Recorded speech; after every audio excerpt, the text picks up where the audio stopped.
Maharashtra bulletin, आपला महाराष्ट्र, आपली बातमी.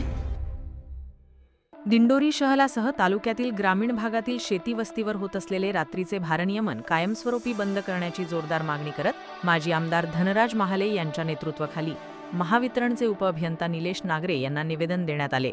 यावेळी नागरिकांनी रात्रीच्या वीज कपातीमुळे शेतकरी, विद्यार्थी आणि ग्रामस्थांचे मोठे हाल होत असल्याची तीव्र नाराजी व्यक्त केली. यावेळी तहसीलदार मुकेश कांबळे तसेच पेठ येथील महावितरणचे अधिकाऱ्यांशी चर्चा करण्यात आली. तसेच नाशिक येथील वरिष्ठ महावितरण अधिकाऱ्यांशी भ्रमणध्वनीवर संपर्क साधून ग्रामीण भागातील रात्रीचे भारनियमन तात्काळ बंद करावे, अन्यथा दिवसा भारनियमन करावे अशी मागणी करण्यात आली. दिंडोरीतील वीज प्रश्न पुन्हा एकदा ऐरणीवर आलाय. माजी आमदार धनराज महाले यांनी नागरिकांच्या समस्यांकडे दुर्लक्ष केल्यास तीव्र लोकांदोलन उभारण्याचा इशारा दिलाय.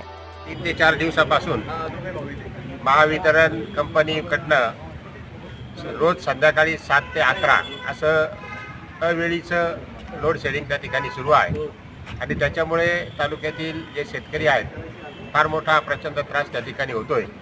कारण संध्याकाळची वेळ असल्या कारणाने बिबट्यांची फार मोठ्या प्रमाणात दिंडोरी तालुक्यामध्ये दहशत आहे.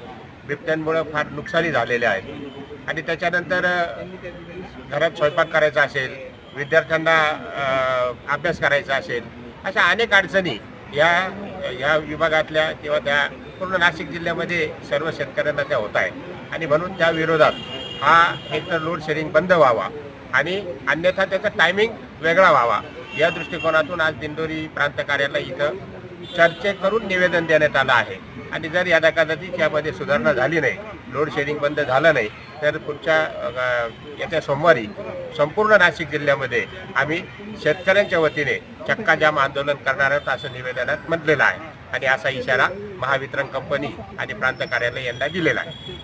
या आंदोलनात शिवसेना जिल्हाप्रमुख भाऊलाल तांबडे, मराठा विद्याप्रसारक संस्थेचे संचालक प्रवीण जाधव, तालुका प्रमुख अमोल कदम, शहर प्रमुख सुरेश देशमुख, नगरसेवक नितीन गांगुर्डे, नरेंद्र जाधव, रमेश बोरस्ते, किरण कावळे, अतुल वाघ, प्रभाकर जाधव, वैभव महाले, जयवंत जाधव, रघुनाथ पाटील, सुभाष देशमुख, उदय आव्हाड, ज्ञानेश्वर शिंदे, रोहित देशमुख यांच्यासह पदाधिकारी, कार्यकर्ते आणि मोठ्या संख्येने नागरिक उपस्थित होते. महाराष्ट्र बुलेटिनसाठी अशोक निकम, दिंडोरी.